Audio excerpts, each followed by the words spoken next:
Today I will show you how to make this crazy video game retro look.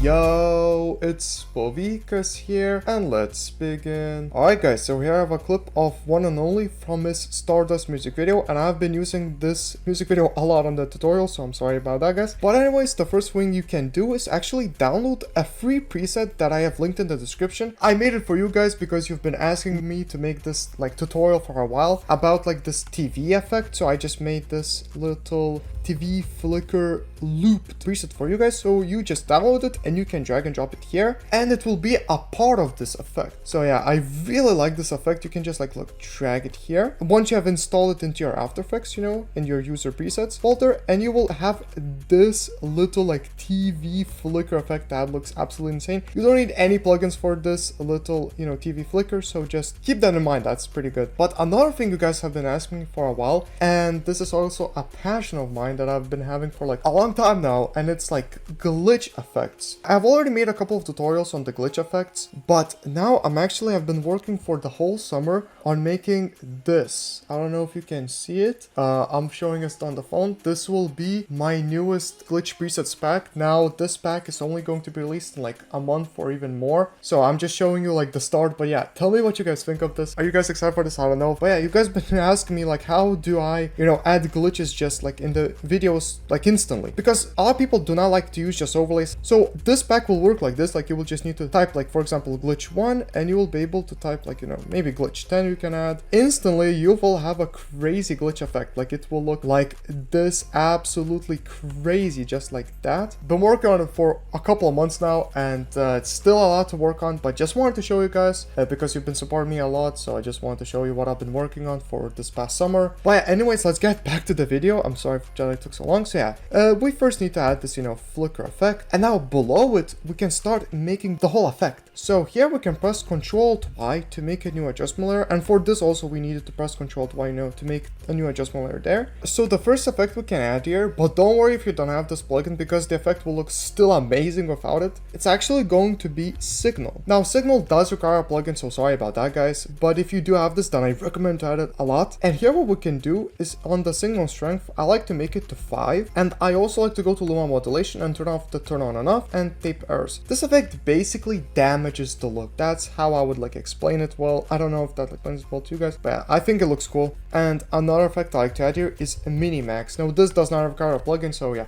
let's go. And here we can make the radius to 2. And now in those video game retro looks, I saw they had a little bit of this glow, so yeah, I wanted to add this glow a bit more. And the signal I added because the video game looks are kind of damaged, so yeah, that's why I kind of added the signal as well. And another effect I like to add here is wave warp. Now for this effect, it's important to go to wave type, and I like to make it to sawtooth. Now what this effect basically does is if you made the direction to 0, which we should do, you will start to see these bars. Now in video game looks, there are sometimes these bars going around, so this is basically what it will do. So I like to make the wave height somewhere to 3, from 3 to 5, so you can start to see these blocks go down a bit more. And the wave width, I like to make it to 50, and I like to go to pinning, and I like to make it to all edges, so on edges it will pin. Another effect I add here is curves, another known plugins effect. Let's go. And here I like to make one point here and drag it a bit down like this. Yeah, let's drag it down like this. I like to make one point here and drag it right here, I think. Now let's take another point here and drag it around. So yeah, this is how it should look for you. Now curves just basically kind of de-expose this whole thing, a little bit like this. I think that looks really cool, and I saw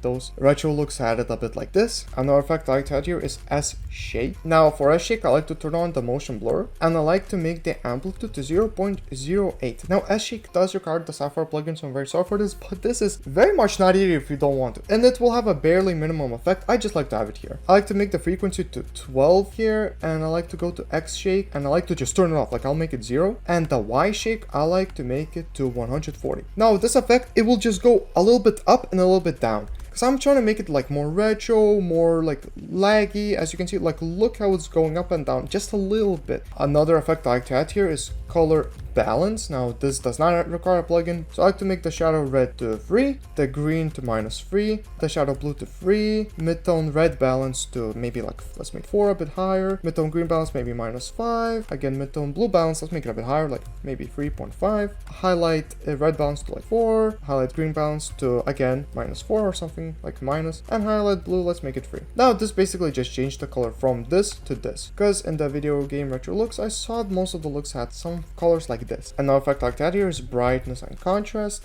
And with this effect, I just like to turn up the contrast a little bit to like 25. As you can see, that, you know, made it a bit darker, I guess. Another effect like that here is mosaic. Now, this is a pretty important effect because video game looks are kinda even more damaged. So, yeah, I said the word damage a lot in this tutorial. Yeah, just noticed that. Okay, I like to make the horizontal blocks to 350 and the vertical blocks to 350 as well. Now, look how it looked before and after. As you can see, there's like it makes it a bit more pixelated. And now, another effect like that here is Venetian Venetian blinds, and here I like to make the transition completion to 12. Now with this effect I like have these bars, as you can see. Now if you ever watched like video game retro looks up, exactly, they have like these bars, but these kind of look ugly a little bit, so I like to actually make it a bit different. I like to make the width to 8, and that's starting to look really good. Yeah, that looks really good. And another optional effect I like to add here is deep glow. Now this is a plugin, so you can add either deep glow 1 or deep glow 2, but both cost money, so you would have to have money, but you can also add normal glow. Look, so if you added normal glow, you could just add glow if you don't have the plugins, and you just need to make the glow radius like around 140 and the glow intensity maybe like 0.5, and that could work just fine like this. So yeah, that looks pretty cool, but I'm gonna add a bit of a better glow with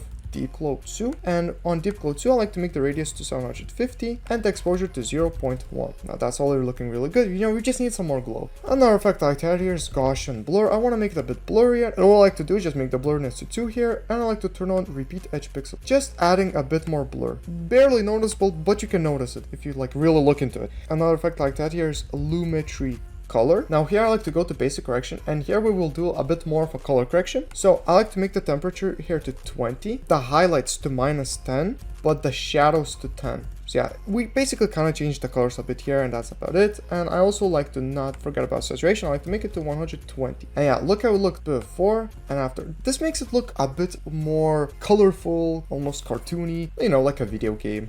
And another effect I like to add here is flicker. Now this does require the Sapphire plugin, and by the way, you don't need to really add it because we already added like the TV flicker. Actually, I can come back here and call it TV flicker, the upper layer, and this layer we can call it the retro look.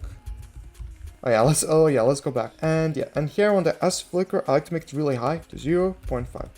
That's going to flicker a bunch here, so just keep that in mind. So you might want to make it lower if you want there to be less epilepsy. But at the same time, we already added TV flicker, so that's going to add a lot of epilepsy to your videos, so just keep that in mind, guys, okay? Another effect I like to add here also is exposure. And here I like to make the exposure to 1 because I want it to be brighter. And the last effect, last effect we're going to add is posterize time. And here I like to make the frame rate to 14. Now that was the last effect for this layer, but there will be one more effect which we will need to add below the retro look layer. So let's go below the retro look layer and press Ctrl+Y to make another new adjustment layer. And here we need to add S cartoon paint. Now on S cartoon paint, I really just like to change the edge strength to 1. And the most important one is go to frequency and make it to 215. Now this will make it a bit more cartoony, you know, like actually like a video game. Like look how it looked before and after. You can see like it looks a bit more gamey. It just looks really cool. Now this does require the Sapphire plugin, so again, very sorry guys. I keep using the Sapphire and Signal plugins a lot. For these glitches you will also need the Sapphire and Signal plugin, so very sorry for that as well. But I 100% recommend to have Sapphire and Signal. These are like the best plugins, you know, in my opinion, in After Effects. I just use them all the time. Oh yeah, and here we can call this the paint, this layer. Yeah, let's just call it the paint. And here we have like, you know, the retro look. Actually, on the retro look layer, we can save these as presets, so you will never have to make this again, because look how long we just took. That took a bunch of time. So, oh yeah, and I forgot to explain posterize time. What that did is it just lowered the frame rate. Now, I chose 14 because I'm editing 24 FPS. So I like to make it almost 2 times slower. Not fully 2 times slower, but almost 2 times slower. But yeah, let's just save this as a preset. You know, let's go back to retro look and let's press Ctrl A, go to animation, save animation preset. And here we can call it retro video game look. And we can press save. And whenever you'll want to add this effect, all you will have to do is just, uncheck that, press Ctrl-Alt-Y, go to effects and presets and type retro video game look, and literally just drop it on the layer like this, and boom, you have it. Now of course you will need to add also the paint effect, so you can also save the paint effect as a preset if you want, but it doesn't really matter. And another little thing I like to do here, I guess I like to press Ctrl-Alt-Y, and here I like to add a motion tile, and here I like to make the output width to 7, and we will have this cool retro look. Just looks absolutely crazy. Now if you want, you can also add like cool retro texts. So here we can actually go on top of paint layer and we can press this T button, and here we'll be using this font called Ease VHS. Now you can download this from the website called The Font. It's absolutely free, so yeah, no worries about that. And let's just press here.